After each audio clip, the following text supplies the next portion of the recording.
All right, good day, everyone. We're going to get started as people start rolling into the webinar today. But I wanted to welcome everybody and thank you for taking some time out of your day to attend this afternoon's webinar. My name is Amber Salati, and I'm the Deputy Registrar at the University of Minnesota and serve as the chair of ACRO's State and Regional Relations Committee. And I'll turn it over to my colleague, Jonica, who's the vice chair, to introduce herself as well. Hello, everyone. Jonica Dreher. I am a graduate student at Morgan State University, and I am the vice chair for our State and Regional Coordinating Committee. We are so excited to have you today, and we'd like to welcome you to one of our last sessions for 2023, but we have a full lineup still scheduled for 2024. Just some housekeeping notifications. We would love to see you all at Annual, which will be in Columbus, Ohio. Registration has recently opened. So we look forward to seeing you join us. We have a pre-conference scheduled for state and regional leaders. So if you're interested in coming, we'd hope that you would also consider joining us a little early on that Sunday for the kickoff. It will be a free pre-conference, along with some other roundtable sessions that we will be having to encourage and support state and regional current and those who are considering. So if you're a prospective, and that's a lot of what our conversation is about today, right? Moving and scaling in that role as a leader. And we have Tiffani Robertson, one of our esteemed ACRO colleagues, who's also on the board, who will be giving us some very good information about leadership. Any other housekeeping notes, Amber? No, I don't think so. And thank you for mentioning the pre-conference workshop for ACRO. I think the only other thing that I would just mention there is the Best of the Best nominations are also open, and please nominate sessions for individuals to be able to attend, and the deadline for that, I believe, closes January 15th. So there's information out and available on ACRO's website. Otherwise, without further ado, we'll turn it over to Tiffani. Hello, hello. Thank you, ladies. Welcome, everyone. I hope you guys have been having a wonderful day. The first half of the presentation or discussion will be more presentation mode, and then I'll try not to take up the whole time and leave at least 15, 20 minutes for us to turn it into more of a discussion, for you guys to share any ideas or feedback that you have, if you have experienced any of the lessons learned that I will be highlighting in my presentation. So let me get started. Share it froze a little bit earlier, so hopefully my sharing, okay, didn't do it this time. All right, so turn my that. Okay. All right. So, again, my name is Tiffani Robertson. My full-time job is Associate Director of Enrollment Management. I'm working mostly on the technology and data side of the house at Governor State University. With ACRO, I am one of the current VP at large, and I am also the president of Illinois ACRO. So, like I said, we'll go through some slides so I can present what I learned in my role as president-elect over the past year before moving into the president's role, and then lessons learned, and then we'll, like I said, switch off the PowerPoint for the second half to go over any questions or discussion items that you guys would like to share with us. So, a little background. So I don't do PowerPoint presentations a lot. I kind of started to despise them a little bit. So I don't use them that often personally, but when I was thinking about this presentation, I was like, I think it's a good idea for me to use them. And so when I was looking for templates to use, the little fancy templates they have that you can use from PowerPoint. I was going through them and I came across this one. It's a slide deck with a bunch of quotes, right? And I was like, this is interesting. And so I was like, maybe I can tie in some of these quotes to what I want to present to you guys today. So hopefully it works. I guess you guys can let me know at the end how that was. But the first quote is be the change that you want to see in this world. I'm sure we have all seen this quote before. I know I have. And so I wanted to kick off the presentation with this quote because, of course, we're all in higher ed in some way, shape, or form. No matter if you're more on the registrar side, admission side, enrollment, somewhere in between. And so I think us being willing to serve our state and regionals or other associations in a leadership role, either currently or if you're aspiring to be a leader at your state and regional, we clearly all want to see change, right? And are advocates for change. So that's why I wanted to kick it off with this one. So moving on, a little bit about me. Feel kind of old saying this now that I think about it. Uh, I have, as of July 5th, I will never forget the date, I have been in higher ed officially full-time for 18 years. I actually was a student worker for most of the time. I was an undergrad student too, but I didn't count that in 18. If I do, it would be at least 20, 20 years, probably 20 and a half years total. I've been in different roles, started off more on the transfer credit side, moved on to like degree audit, articulation agreements, then admissions. And then my current role, like I said, is enrollment management. So I do a lot of work in Slate. That's where I kind of live all day for various things from reports to loading lists to adding new permission rights, all that fun stuff. In addition to that side, I've also been teaching for the past 10 years part-time, mostly freshman courses like the Welcome to College, College 101, those fun courses. I love teaching freshmen. They are hilarious and keep me kind of awake.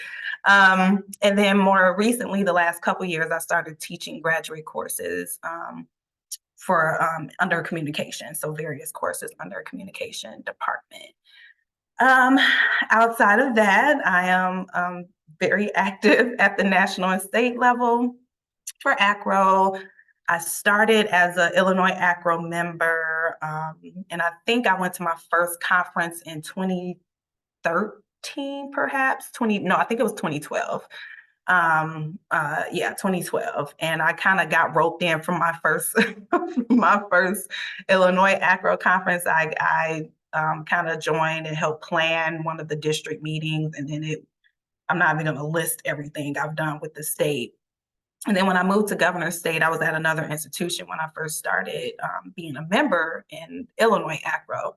So when I moved to Governor State 10 years ago, 11 in January, I had a very wonderful VP at the time that really encouraged us to get some of her staff to get involved at the national level. So I was like, oh, okay, cool. And before I knew it, I was at my first annual meeting within months of me starting at Governor State. So, and then it started off as a chair of a PAC, and then it's been a lot of stuff in between. I won't ramble on my list. But like I said, currently I'm VP at large. I'm also currently on the editorial board for CNU for ACRO. And then finally, the last big chunk about me that's consuming most of my life is being a doctoral candidate. I'm currently in interview phase, so data collection. So hopefully my timeline I built for myself is to be done in June. Cross your fingers.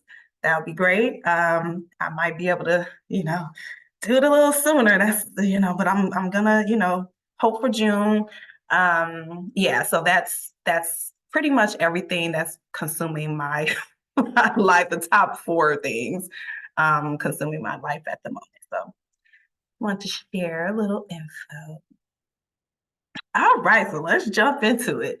So a little bit about my experience being president-elect. So I I don't know if I was in a unique situation or not. I'll probably ask you guys to share um, your experiences with your state or regional towards the end here, but I hadn't actually served on the Illinois board since like 2017.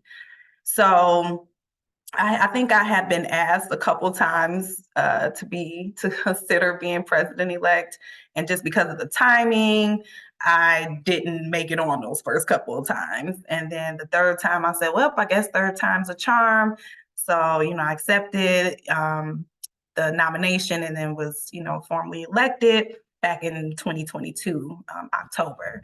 So I wanted to mention this because my gap, I was still active at Illinois ACRA, presenting at every conference, literally. I think one year I presented 3 or 4 times, like very active on that end. But as far as the board, there, was that kind of disconnect with what was going on, keeping up with past conference planning and all that fun stuff. But I still jumped in. I knew I had the current president to rely on, and president-elect and all that stuff to rely on to help with the planning.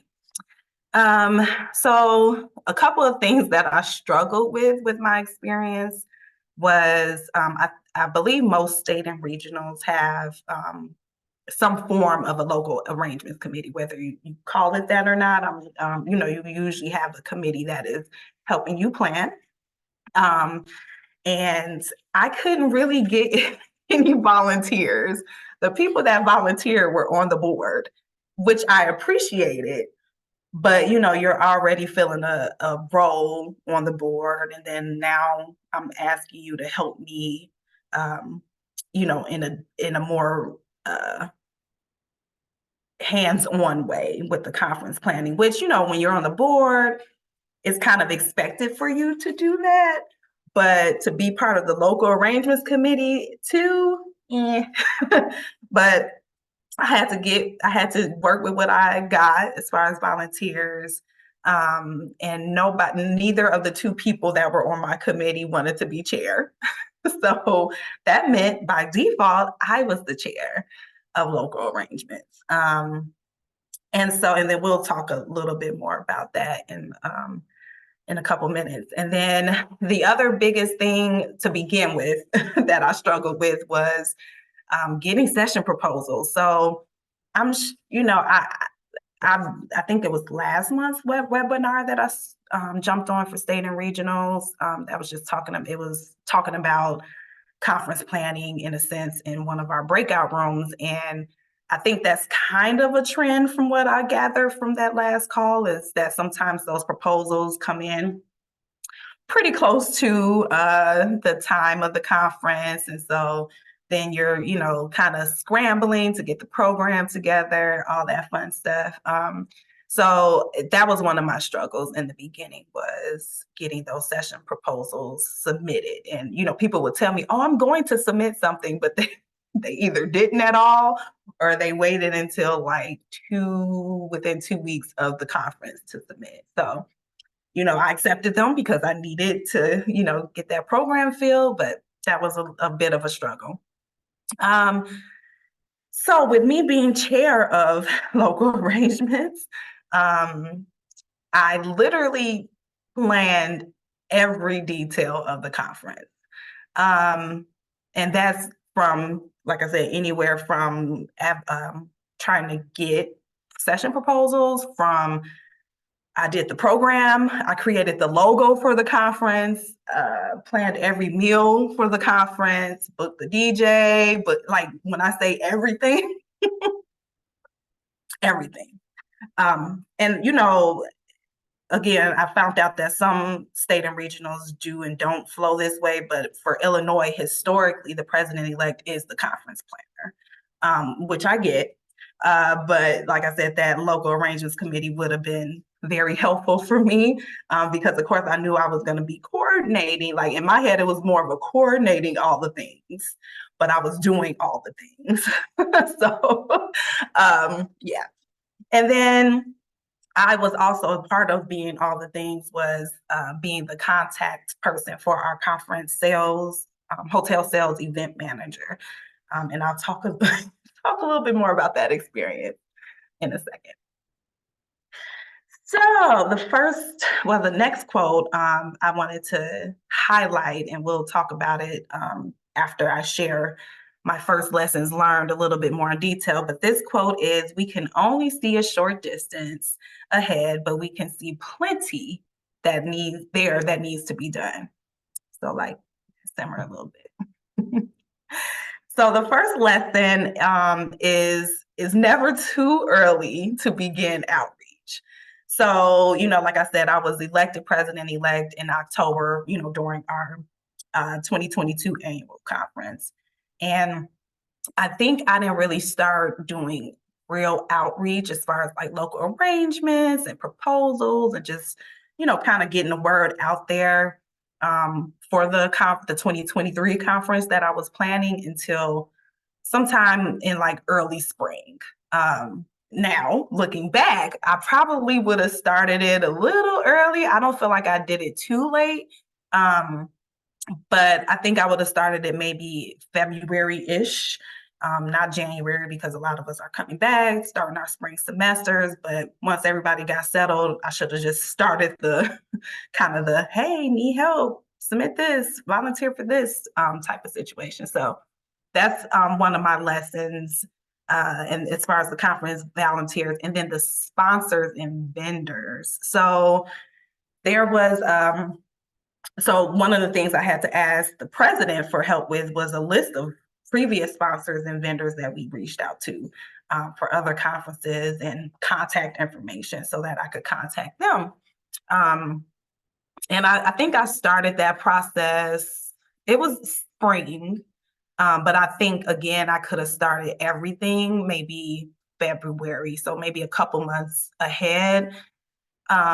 Another thing I didn't know is with Illinois Acro, every other year we alternate where we're going to hold the conference. So one year it's usually closer to Chicago, and it's always at the same hotel. It's been at the same hotel since I've been an Acro member, Illinois Acro member. And then they pick a downstate, and I do quotation marks because it's not really downstate. It's more like central, maybe, Illinois location. So the one closer to the Chicago area usually has a bigger turnout overall. So participation from members, from sponsors, all that good stuff is usually more robust and closer to Chicago. So of course mine was the one not close to Chicago. So there was a big difference between sponsor sign up and even participants, even though the registrants turned out pretty good towards the end, but it definitely was a difference between the 2022 and 2023. So that's lesson number one for me, is never too early. I could probably even say I could have started in January, but like I said, I would have wanted to give people a little bit of time to decompress from the holidays and the start of the spring before, jumping into the conference volunteer sponsor request emails and contacts. So I wanted to go back to the quote that I showed before, because this quote for me really encourages individuals to focus on the present and to take action towards addressing current issues rather than worrying too much about the future.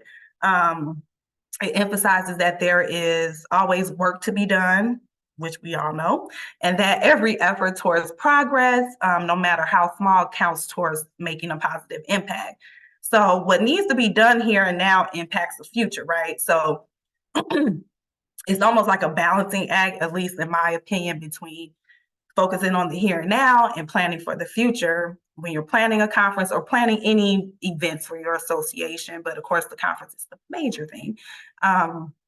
In the planning and leading an association, you must balance thinking for the present as well as the future. So that's my interpretation of this quote here. Next quote, before lesson learned number 2. Write what should not be forgotten. Now, I think when I looked up this quote, it was more from a poet standpoint, like a writer, poet standpoint, but I put a little spin on it. but we'll talk about that in a second. So number 2, document, document, document. So while, like I said, the president that I was under while I was president-elect was very helpful whenever I would reach out. And when I tell you I emailed her a million times, shout out to Katie. I don't think she's on here, but Katie Southfield from Northern Illinois University. I bugged her the most throughout this process because I didn't really have any, we have like a little schedule to kind of follow on our website, what they call a timeline, but it's a very high up type of timeline. It's not like hey, probably by April, you should have this done, or you should be signing the contract for this entertainment person by this, throwing out some kind of like dates and ballparks instead of like, oh, June, discuss this, and you might want to do this. Like it needs to, for me, it could have been a little bit more detailed. So since I didn't have that more detailed timeline, I kept asking like, hey, should I be doing this now? Or it was some things that I wasn't even realizing that I should have been doing as far as my role was. So having a very workable timeline is a lesson I learned, and I'm trying to, will be focusing, because I won't lie, I haven't started yet. But I told the current president-elect, Mark, that I would work with him as he's going through the process himself now as president-elect, and using my past experience with being president-elect and doing the conference planning is for us to come up with a more not day-to-day, but almost week-to-week timeline that needs to be kind of documented for future leaders, not just the president role, but for all the roles on the board, for any volunteer roles, membership, all that fun stuff. So not just about our roles, but the roles of the key individuals at our association. Email templates. So I have started this. So anytime I did a new email, either about, asking for volunteers to help with our registration desk, from the proposal submissions to the moderators, because I have to get moderators too to moderate the sessions. Every email I could think of, instead of starting it as an email, I started it as a Word document. So that way I can save it. Something I mentioned to our board during our November board meeting was that I'm going to work on getting a Google Doc folder, or Google Drive, I should say, for us, so that I can store all this information, and then people in other roles on the board can share documentations as well. But this way, and of course, Mark, our president-elect, can do what he wants as far as communication, but at least he'll have somewhere to start off with. So I have saved like literally every email template I created over the past year, so that can be easily shared. And then any form templates. So we do use member clicks, which I think a lot of us do. And so that was something else I had to kind of teach myself. I did have one great board member that met with me for about an hour to go over member clicks, because I hadn't used it up until that point. So just knowing where forms are, and like I said, even saving some of the key things that you're putting on the forms in a different format. So yes, you could go back and find it in member clicks, but having like some guideline written out on how to develop that form is very helpful. Like, hey, what should you be putting on the annual conference registration form? What should you be asking for? And maybe like a reasoning why, so that that person knows why that question might be on there, that option on the registration form. So those are just a few things that I'm saying, document. I know, well, I think admissions folks can appreciate it too, but I know the registrar folks definitely appreciate the documentation piece. So I'm always like, okay, for, say once I'm done with the presidential 3-year timeline, because I'm in year 2 now since I'm president, and I, kind of just go back to being my member self, at least people who come after me will have something to work off of, and easily accessible, easily edible, if they need to edit it to, whatever they're, working on at that moment. So that's my second lesson learned. So going back to our lovely quote. So where am I at? Yes. I didn't have an explanation for this because I felt like the quote kind of speaks for itself. It's saying, right, what should not be forgotten.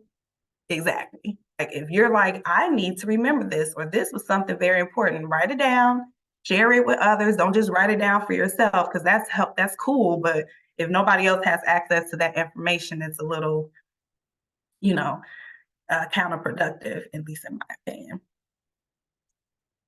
My well, I don't want to say this is the last quote, but last quote entering into my last biggest lesson learned is water drops pierce stone and rope saws cut wood. So hold on to that. We'll get to it in a second.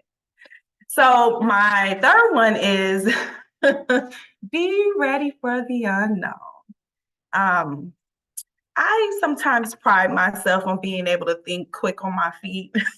And I think I did okay with this conference planning overall, but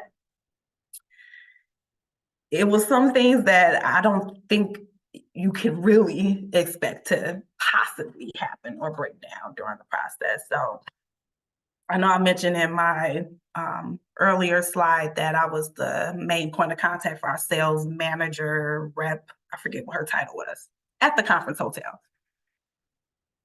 I'm not gonna lie, I won't say what conference it was, even though you could probably look it up.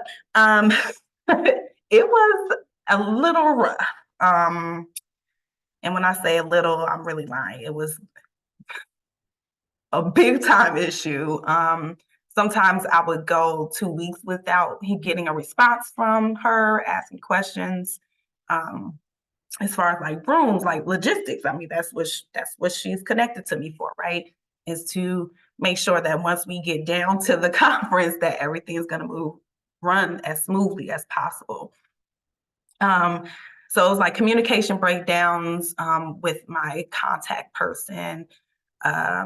Even like one example is, I can't remember what month it was now, everything's kind of a blur, but at one point I was like, I haven't picked out the menu. Can I get the the pamphlet, the whatever you have for me to select menu items? Oh, I sent that to you. Now, this is after 2 weeks it was a 2-week gap of me sending her that email first and then her finally replying. And, I knew she hadn't sent it, but, just to double check, because I'm not perfect. I miss things sometimes. So I went back and searched my email very thoroughly to make sure I didn't miss this email, right? Go back, nothing. Never got the banquet. I think it's called the banquet menu or whatever. And so I said, yeah, I didn't get that, but thanks for providing it to me now. And so then I had to go through and pick everything, like I said, from the breakfast to the lunch to the snack breaks, everything. So I get that to her, and then, I think it went pretty smooth. That part went smooth after that, but that's just one example of where it was like a disconnect with this particular person. And then even like when we were at the conference, everything ran pretty smooth once I got there, but like the last day of our conference, which was like our last breakfast, our closing, all that fun stuff, there was another group coming in. And apparently, and they did, I think they told me maybe, I think she mentioned it to me, but when she mentioned it to me, like when I first got there for the conference, before the conference started, it was, oh, they're coming after you. The night before the last day, I see the people that are coming in kind of getting situated in their little room that they get to kind of huddle in and meet in, right? And so I spoke to them, didn't think anything of it, because I said, oh, that's the group that's coming after we leave. The next morning, this contact person, like literally, I could tell she was waiting for me to come downstairs. And so she's like, hi. Now, mind you, I hadn't seen her since the conference started. Hadn't seen her. She made it a point to catch me. She's like, hey, so apparently the next group, who's not mine, they're being managed by another rep, has taken over some of your rooms that you have scheduled today. And I'm sure, as you guys have probably noticed since we've been on for about 30 minutes now, that my facial expressions are very obvious. I think I tried to fix them maybe 10, 15 years ago. It didn't work, so I just gave up. And so I'm looking like, oh, okay. Did you tell them that they can't be in those rooms? Well, they set up this because it was like a big vendor. It was stuff everywhere.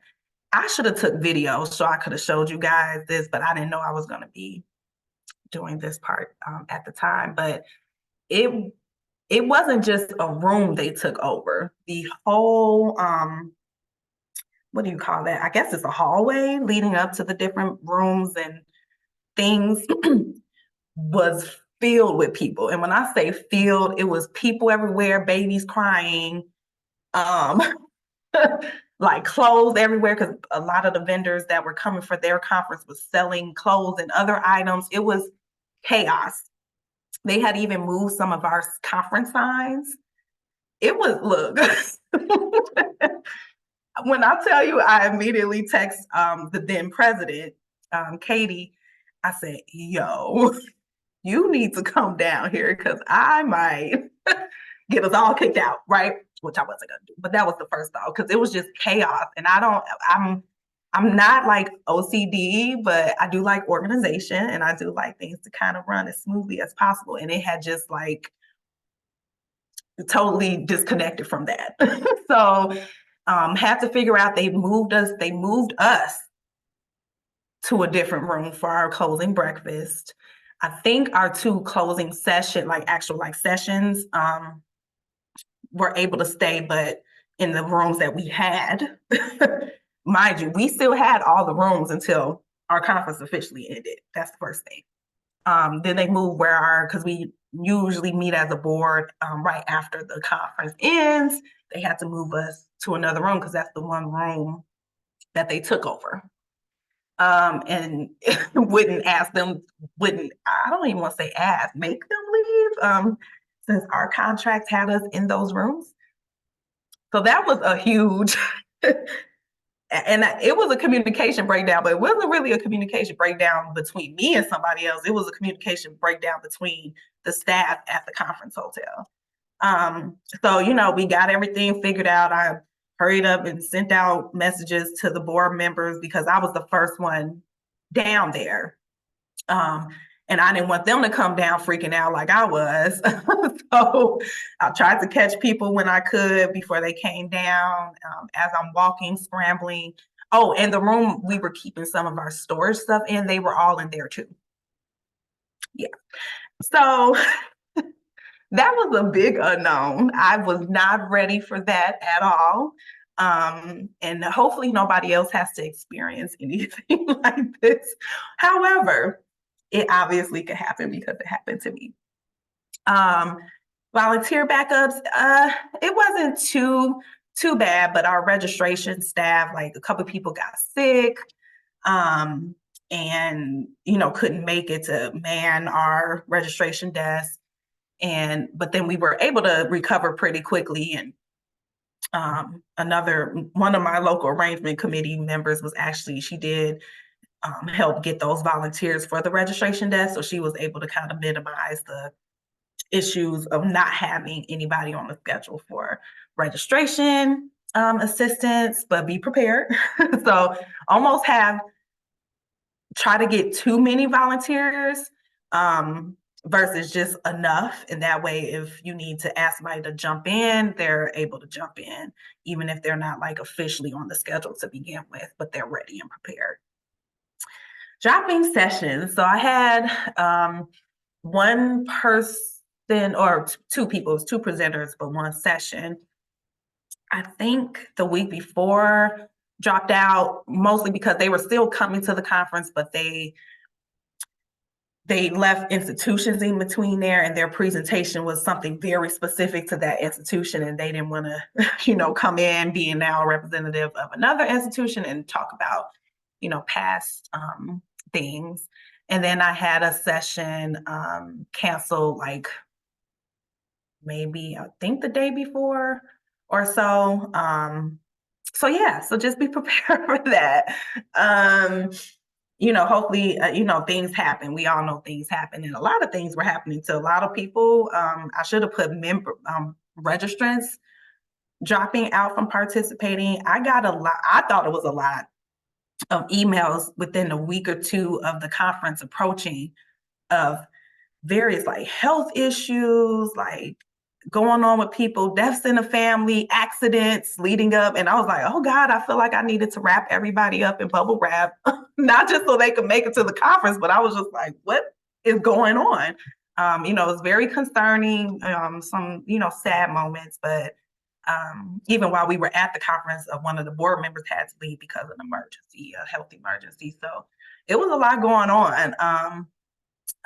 With that. So just be ready, have at least a core group who will also hopefully be leaders with you, or even past leaders, because the one person I mentioned that was kind of in charge of our volunteers for the registration desk, she's a past president of Illinois Agro. And so I relied on her a lot as well for questions and trying to help me execute what I needed to execute during the conference. So have your group of folk that won't leave you just kind of standing there by yourself. If you are the conference planner or whatever leadership position you have, it's always great if the person before you or people before you are still around. That way you could kind of bounce ideas off of them and don't feel like you have to recreate the wheel. So that's my third lesson. Just be ready and, hope for the best. So back to our water drops pierce stone and rope saws cut wood. I had to reread this one a couple times. I was like, what does this mean to me? So when I kind of looked more into it, it was more about patience and persistence. Can break through anything, no matter how great the difficulty. There would be a juggling act between being patient, but also being persistent enough to get things done, because at the end of the day, we got to get this done. So my patience, as you guys have learned through just a couple of my stories, was definitely tested along the way, but I persisted and ended up having a successful annual conference. I got a lot of good feedback about the food I chose for the menus. So I was happy about that. But no, I mean, overall, it was, it was executed well. And nobody really knew when I would tell them what was going on behind the scenes. They didn't really know about it because I didn't tell too many people like, hey, this lady is not answering me back. What's going on? And, a lot of people didn't know I was doing all the things either. They just knew they showed up to the conference and it was a conference that needed to get done. So that's my interpretation. Persistence and patience is a juggling act, but we need both to get through a process such as planning a conference or any type of association. So before I go into my suggestions for leaders, future leaders, current leaders of associations, this quote is, if you are always trying to be normal, you will never know how amazing you can be. And that's also my quote behind me. I picked that one because I think that was my favorite out of all the quotes I used. I've seen this quote as well in the past. So jump into my few suggestions. We have more than that, but I wanted to highlight the ones that jumped out at me. So the first one is be open and clear about role expectations. So this is, like I said, this is not all about president role of your association. It could be any leadership role. And the reason why this one jumped out at me is because at the post-conference board meeting that we had, some of the new incoming board members had kind of questions like, I know what I signed up for, but not really, can you be a little bit more clear? So I think it's a good idea to probably connect even because it's a little hard in a sense because you don't know if people are fully elected, at least for Illinois ACRO, until the business meeting at our annual conference. So in a sense, it's a little difficult to connect that incoming person with the outgoing person. However, if the outgoing person is still around, whether they're on the board or not just still around in the membership of the association, I would say like try to do some kind of buddy system with them. Of course, they should be clear on paper what their role is and expectations, but having a live person to kind of connect them to that has been in that role before and is still around to help, just be able to bounce questions off of should they need it or give them some lessons learned like I'm giving you guys today. Another one is have resources ready and available for guidance. So that's when I talked about documentation. Some things will come up that you have not thought about, so you might not have documentations or resources, but being willing to put the work in to have those resources available if it is documentation or, being a live resource, a person is a resource as well. So being able to know how to guide that incoming leader and so that they can execute their role to the best of their ability. And so one of the things I thought about was, and this is more from being on the ACRO board, is to have, yes, we need to have our regular board meetings, but to have regular meetings with the presidential trio as well. So that's something ACRO does. So having two separate type of meetings. So, and it's usually pretty I don't know. I haven't been on the ACRO presidential trio meetings, but I know they meet as a group, just to talk about various items from either our board meetings or things that are coming up with the annual meeting. Things like that. So that's something I would like to implement while I'm president of Illinois ACRO. I don't know if other associations already do that, but that's a suggestion that I have for my state. And then, of course, because I know when I was first contacted about doing this webinar, it was, put in there about, succession planning. And while I don't have a succession plan, I do say, be on the lookout for those rising stars now. Even before you, even if you're not looking to get into a leadership role at your state or regional, you observe and you can see people like stepping up to the plate a lot, either presenting a lot at the sessions, volunteering in whatever capacity is needed for conferences or ideas.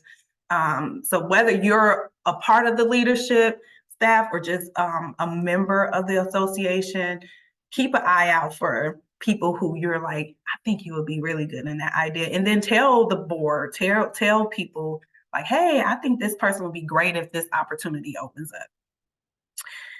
And I said, who would you want to replace you? So we do that at our normal jobs, right? Like our full-time 9-to-5 jobs. We're kind of keeping an eye on direct reports if you're a supervisor of who you would want to replace you should you leave your institution. So I say do the same thing at your associations. And the last one is it is okay to look at roles and responsibilities and make necessary changes along the way. So I'm not one to say just come in changing stuff, but just because something has always been a way does not mean it has to stay that way.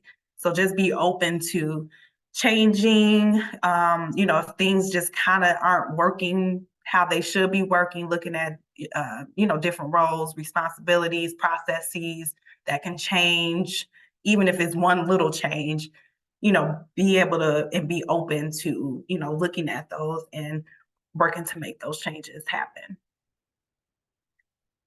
All right, so the quote here for the always trying to be normal, you will never know how amazing you could be. I think it's a positive and strong message that conforming to societal norms and the importance of embracing like your individuality and your state and regionals individuality as a group encourages you to take risks, embrace your unique qualities, strive for self-discovery. It is okay to go against norms.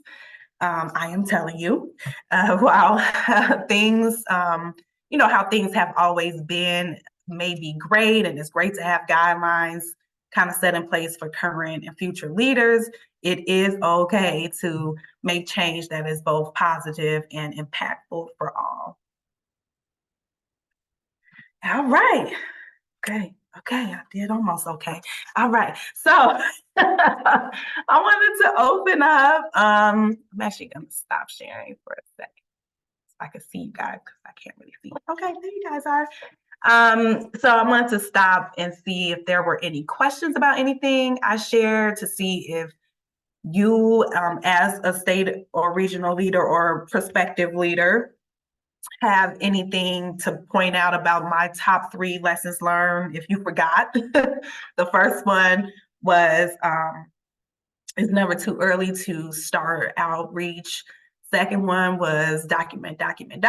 And the third one was the be ready for the unknown. So just wanted to open it out, see if anybody wanted to share any thoughts about those 3 items, if you've had experiences that you wanted to share.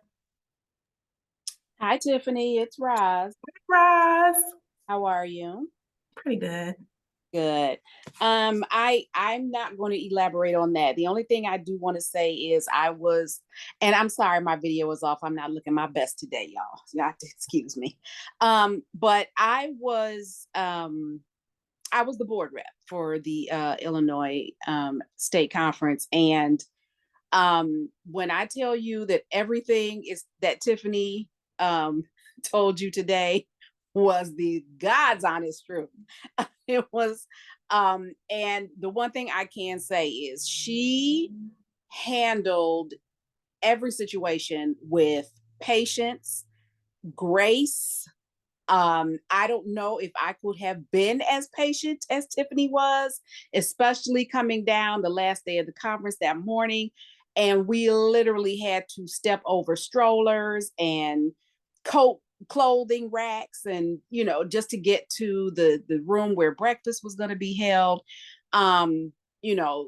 Planning the conference, that the stumbling blocks or the issues that she dealt with during planning this conference or experiencing this conference was a fabulous way to learn your lessons. It really, really was. But very professional, just handled every situation. Even post-conference, she and I had some issues with the billing situations, a couple of weeks afterward, and she handled everything with the utmost professionalism and grace. And so I just once again tip my hat, because it was a very, very good conference. And if you were just an attendee, you would have never known everything that was going on behind the scenes. So you did an excellent job. Oh, thanks so much.